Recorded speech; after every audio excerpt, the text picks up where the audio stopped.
Channel को अभी subscribe कर लें। जय श्री राधे कृष्ण भगवान। श्री लक्ष्मी नारायण का आशीर्वाद आप सभी के जीवन पर सदा सर्वदा बना रहे। प्रिय भक्तगणों, वेदांगों के पारगामी विद्वान ब्राह्मण को सहस्त्र गोदान करने से जो पुण्य होता है, उससे 100 गुना पुण्य एकादशी व्रत करने वाले को होता है। इनमें योगिनी एकादशी तो प्राणियों को उनके सभी प्रकार के अपयश और चर्म रोगों से मुक्ति दिलाकर जीवन सफल बनाने में सहायक होती है।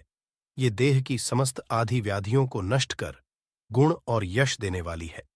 भगवान कृष्णा ने कहा, हे राजन, यह योगिनी एकादशी का व्रत 88,000 ब्राह्मणों को भोजन कराने के बराबर फल देता है।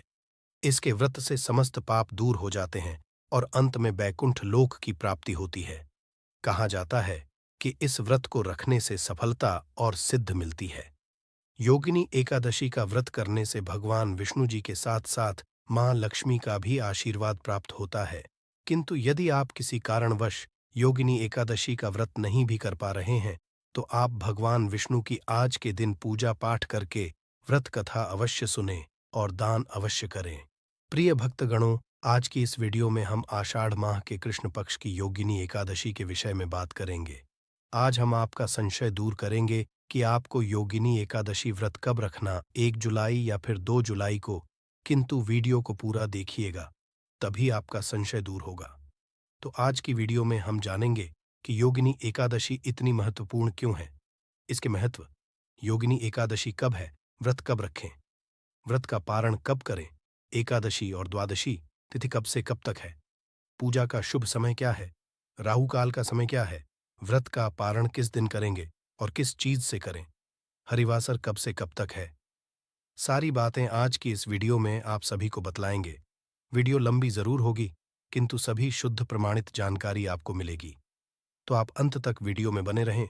नमस्कार दोस्तों, स्वागत है आप सभी का एक बार फिर से आपके पसंदीदा चैनल गरुड़ धर्मार्थ में। दोस्तों, वीडियो शुरू करने से पहले एक बार पूरी श्रद्धा के साथ कमेंट सेक्शन में लिखें, जय श्री हरि विष्णु भगवान हरि की कृपा आप सब पर सदैव बनी रहेगी, और वीडियो को लाइक करके चैनल को सब्सक्राइब अवश्य कर लें। प्रिय भक्तगणों, वैसे तो पूरे वर्ष में 24 एकादशी आती है, किंतु जिस वर्ष अधिक मास आता है, पुरुषोत्तम मास आता है, उस साल 2 अधिक एकादशी होती है, यानी कुल मिलाकर के उस साल 26 एकादशी होती है। प्रत्येक एकादशियों का भिन्न भिन्न महत्व हमारे धर्म ग्रंथों तथा पुराणों में बताया हुआ है। एकादशी का महात्म्य पद्म पुराण के उत्तरखंड में प्राप्त होता है। आषाढ़ मास की कृष्ण एकादशी को योगिनी अथवा शयनी एकादशी कहते हैं।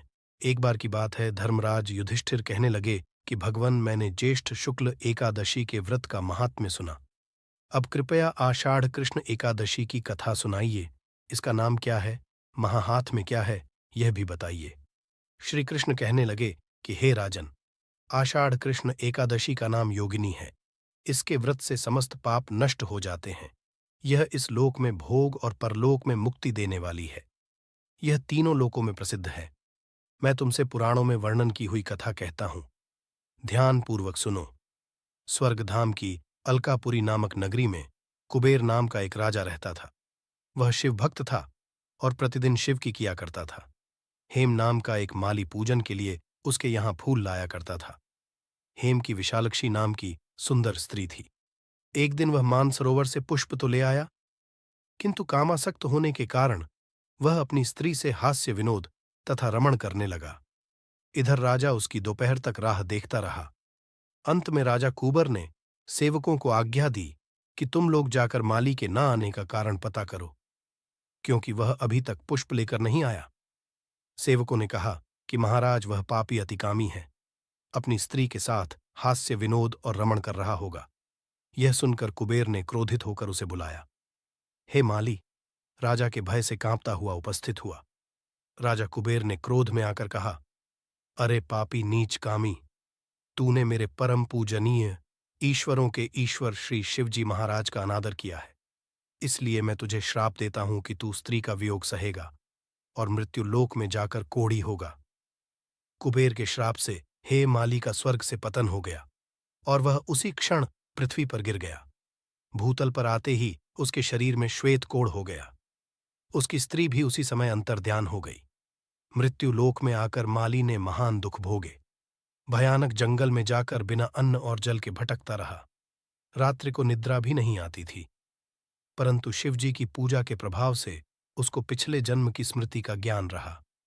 घूमते घूमते एक दिन वह मार्कंडेय ऋषि के आश्रम में पहुंच गया, जो ब्रह्मा से भी अधिक वृद्ध थे और जिनका आश्रम ब्रह्मा की सभा के समान लगता था। हे माली, वहां जाकर उनके पैरों में पड़ गया। उसे देखकर मार्कंडेय ऋषि बोले, तुमने ऐसा कौन सा पाप किया है जिसके प्रभाव से ये हालत हो गई? हे माली ने सारा वृतांत कह सुनाया। ये सुनकर ऋषि बोले, निश्चित ही तूने मेरे सम्मुख सत्य वचन कहे हैं, इसलिए तेरे उद्धार के लिए मैं एक व्रत बताता हूं। यदि तू ज्येष्ठ मास के कृष्णा पक्ष की योगिनी नामक एकादशी का विधिपूर्वक व्रत करेगा तो तेरे सब पाप नष्ट हो जाएंगे। यह सुनकर हे माली ने अत्यंत प्रसन्न होकर मुनि को साष्टांग प्रणाम किया। मुनि ने उसे स्नेह के साथ उठाया। हे माली ने मुनि के कथन अनुसार विधिपूर्वक योगिनी एकादशी का व्रत किया।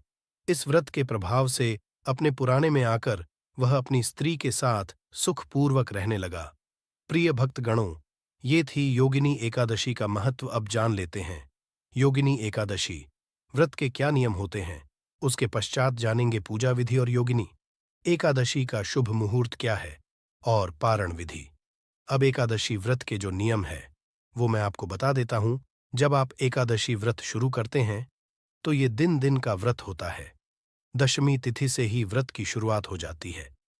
मतलब कि दशमी ऐसा माना जाता है कि शाम के पश्चात आपको भोजन नहीं ग्रहण करना चाहिए। जो एकादशी व्रत होता है उसमें शरीर में एक भी अन्न का दाना नहीं होना चाहिए।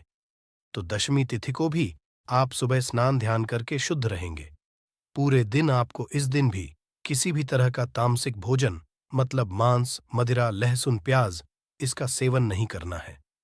दशमी तिथि को एकादशी वाले दिन आप व्रत का संकल्प दशमी तिथि के शाम के भोजन के बारे में बता रहा हूं दोस्तों, जिसमें कि आपको दोस्तों चावल बिल्कुल नहीं लेना है। और दशमी तिथि के दिन यदि आप गृहस्थ हैं तो जब आप आसमान में जैसे तारे उदय हो जाएं, उस समय पर आप अपना भोजन ग्रहण कर लीजिए। यदि आप सन्यासी हैं या विधवा है तो आप और जल्दी इस भोजन को ग्रहण करें, करीब 5 बजे के आसपास। इसके पश्चात दोस्तों रात में आपको बिल्कुल भी भोजन ग्रहण नहीं करना है। आपको दशमी तिथि दिन अपने व्रत की शुरुआत करनी है। और दोस्तों इस दिन पर जौ, गेहूं, मूंग और शक्कर, सेंधा, नमक, काली मिर्च और घी से बना हुआ भोजन आपको ग्रहण करना है।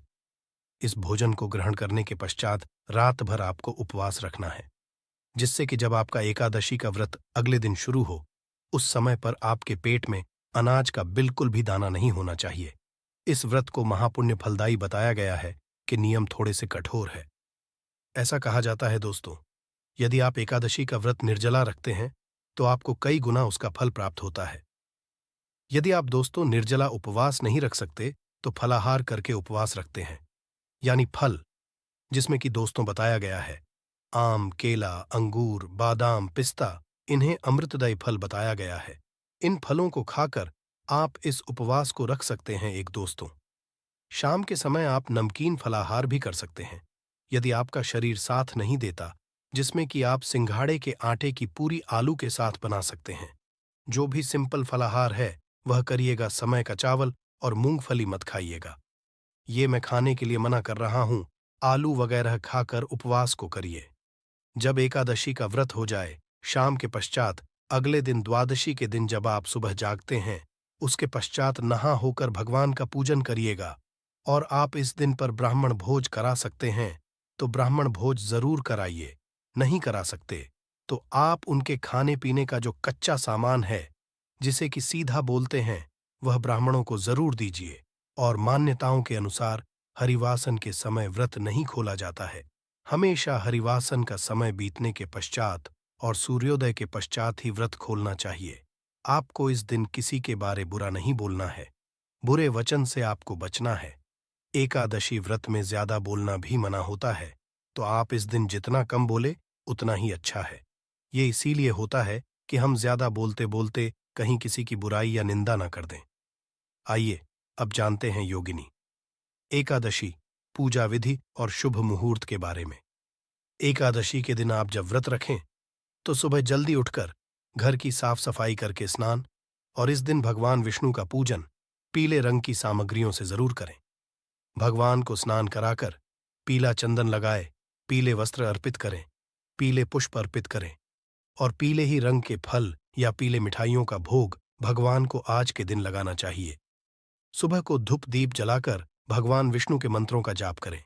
ओम नमो भगवते वासुदेवाय, नमः ओम श्री विष्णु नमः, या फिर हरे कृष्ण का जाप भी आप सच्चे मन से कर सकते हैं। साथ में मां लक्ष्मी जी का पूजन करें। भगवान श्री कृष्णा का पूजन आज के दिन करें। व्रत की कथा पढ़े सुने और अपना व्रत प्रारंभ करें। सुबह को आप केवल फलों का ही भोग भगवान को लगाएं। इसके अलावा आप मेवों का भोग भी भगवान को अर्पित कर सकते हैं। दिन भर उपवास रखें। शाम के समय एक बार फिर से विधि विधान से पूजा करें। भगवान को आप ही समय भोग लगाए और साथ में तुलसी पत्र जरूर रखें। अगले दिन शुभ मुहूर्त में व्रत का पारण करने से पहले पूजन करें। दान की सामग्रियों का पूजन करें और अपनी सामर्थ्य के अनुसार, जैसी आपकी श्रद्धा सामर्थ्य हो, उसके अनुसार मौसमी वस्त्रों का, मौसमी फलों का दान करें। पीली वस्तुओं का दान करें और व्रत का पारण तुलसी पत्र और जल से ही आप करें।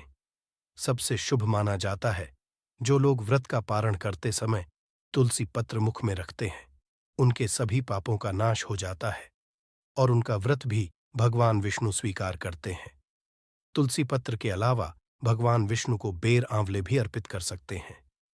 एकादशी और द्वादशी तिथि के दिन घर में शुद्ध सात्विक भोजन बने। एकादशी के दिन चावल का प्रयोग नहीं किया जाता है। महिलाओं को इस दिन सर से स्नान नहीं करना चाहिए। एकादशी के दिन तुलसी जी में जल अर्पित नहीं किया जाता है।